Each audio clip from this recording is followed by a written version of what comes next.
Hello guys, in today's video I'm going to show you how to fix this problem, this crash report error. This tutorial will be quick and simple. Just make sure to subscribe to this channel and leave a like on this video if you will find this guide useful. Now, first things first you need to do is go ahead and open up your settings, and on Windows Update you have to see if there are any updates on your computer. If there are, you want to go ahead and update them all, and that's pretty much it on this case. After that, you want to go to your device manager and update your drivers because this is mostly the problem.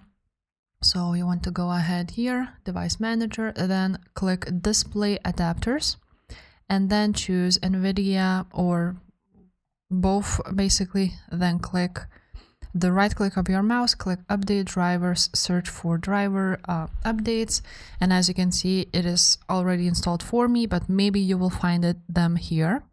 So update your drivers, and if there will be any, then of course update them, and that should fix your problem. If not, another thing you want to try to do is go to your library, find Fortnite, click three dots, click manage option, and click verify files. This also sometimes works. Now, another thing you need to do is go ahead on your profile on Epic Games Launcher and go ahead to settings. Now scroll down until you will see Fortnite. And here on Fortnite, you want to add additional command line arguments, and you want to go ahead and enter use all available cores.